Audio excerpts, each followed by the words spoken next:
بسم الله الرحمن الرحيم.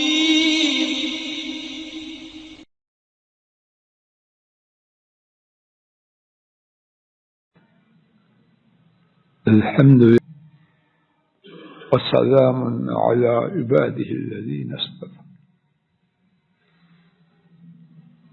رمضان مبارک رب ذوالجلال کی ایک منفرد ناراضی اور اپنی مثال آپ عظیم نعمت. رمضان میں بھی رب کریم نے وہ رکھا جو کسی اور مہینے میں نہ رکھا.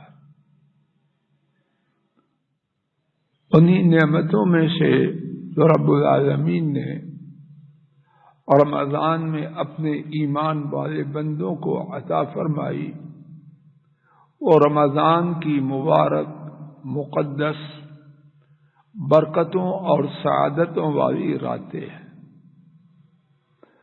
ان راتوں کا کیا ہی کہنا، اور ان راتوں میں جو کچھ ہے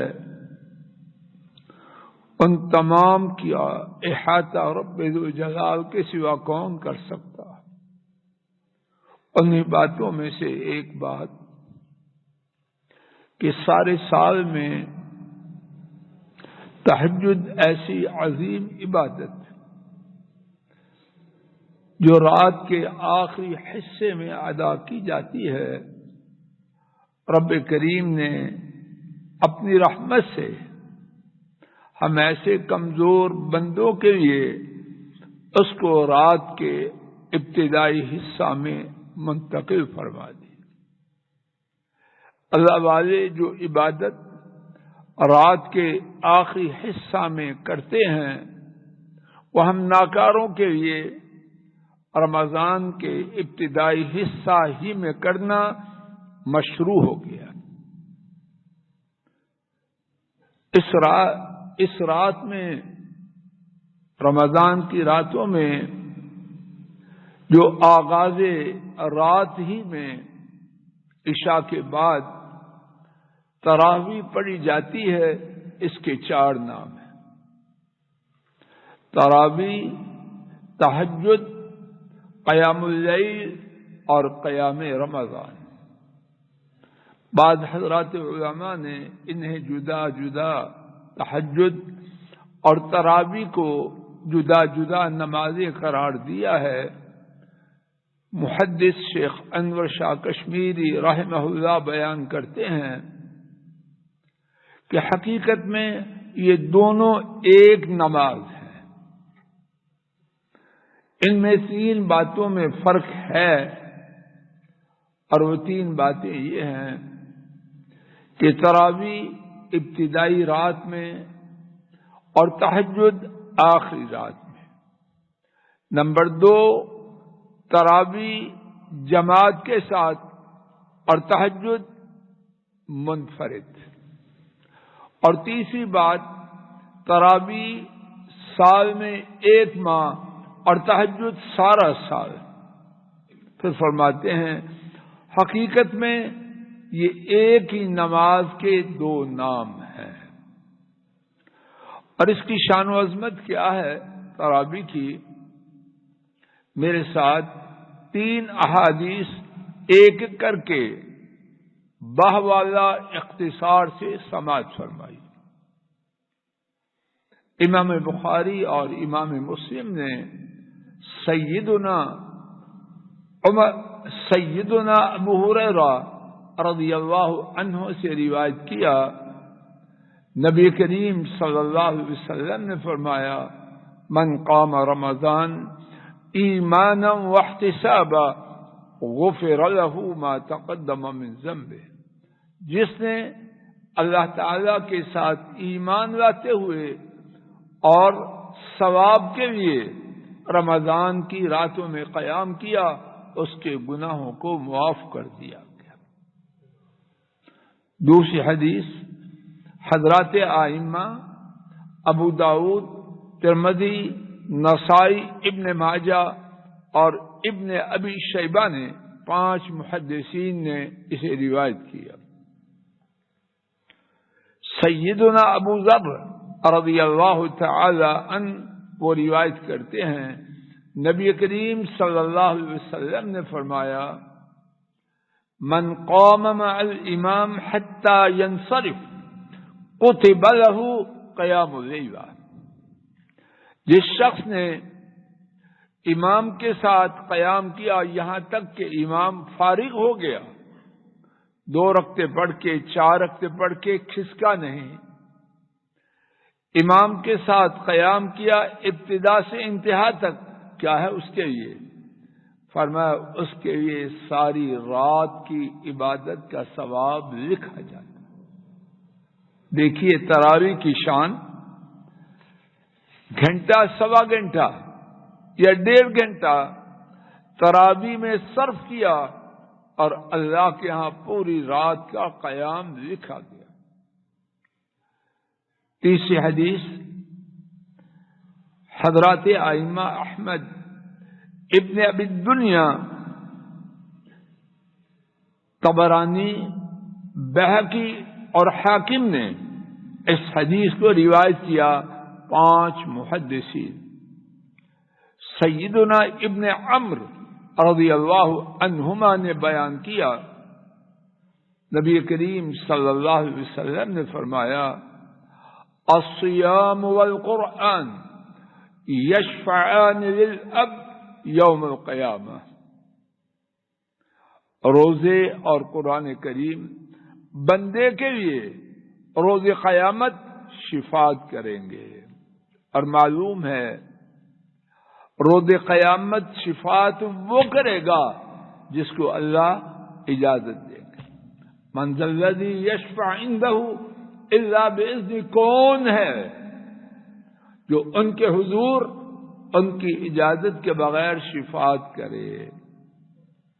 تو جب روزوں اور قرآن کریم نے روز قیامت شفاعت کی تو ان کو اجازت دی جائے گی، اور جس کو اللہ شفاعت کی اجازت دیں اس کی شفاعت قبول فرمائیں گے یا رد کر دیں گے؟ تو فرمایا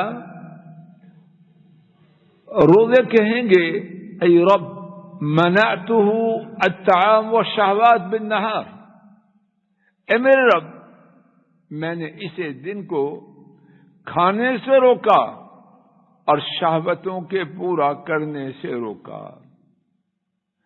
اور قرآن کہے گا منعتہ النوم باللیل، میں نے اس کو رات کو نیند سے روکا، تراویح میں مشغول رہا، اپنی نیند کا کچھ وقت قربان کیا۔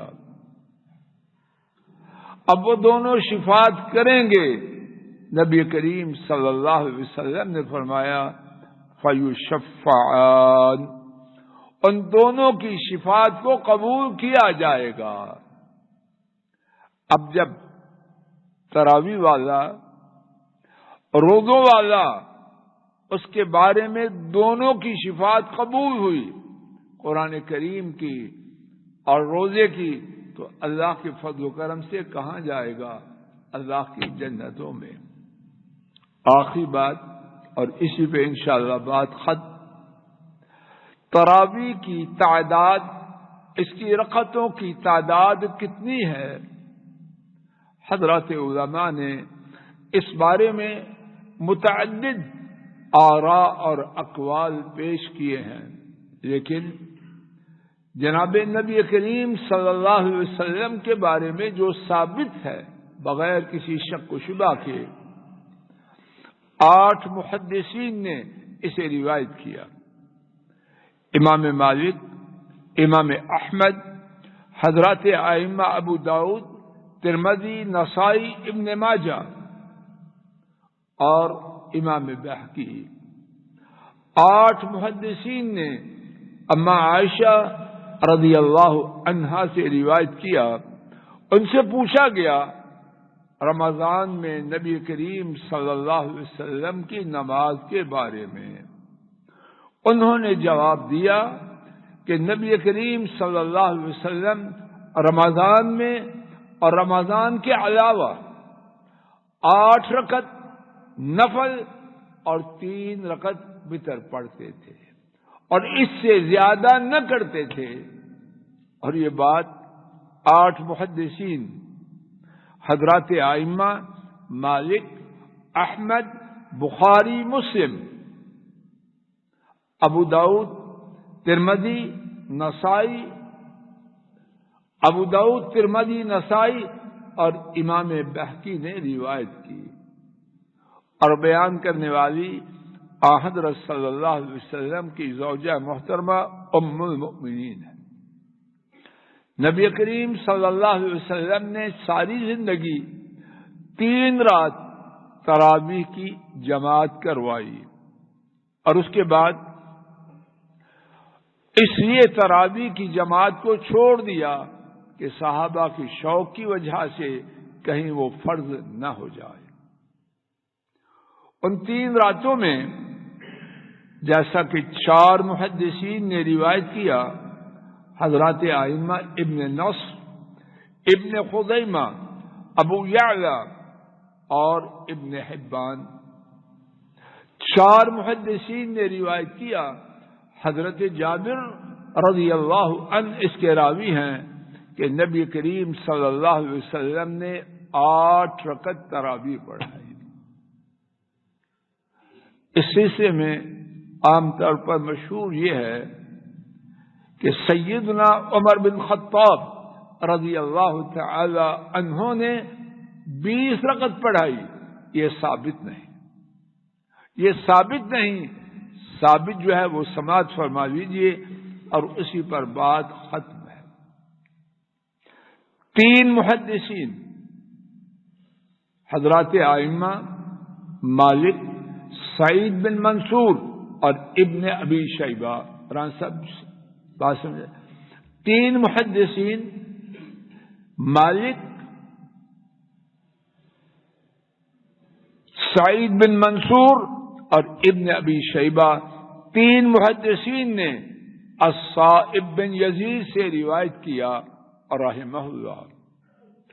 عمر بن خطاب رضی اللہ تعالی عنہ نے اپنے دور خلافت میں 2 ساتھیوں کو حکم دیا کہ وہ نماز تراویح پڑھائیں اور دونوں کو حکم یہ تھا کہ 8 رکعت تراویح اور 3 وتر. خلاصہ نماز تراویح کا مسنون عدد، مسنون رکعتیں 8 اور 3 وتر ہیں. اللہ تعالیٰ اپنے فضل و کرم سے رمضان کی خیر و برکات ہم سب کے نصیب میں فرمائے، ہمارے کنبوں کے نصیب میں فرمائے اور سارے کام اپنے نبی کریم صلی اللہ علیہ وسلم کے طریقہ کے مطابق کرنے کی توفیق عطا فرمائے. وآخر دعوانا ان الحمد للہ رب العالمین.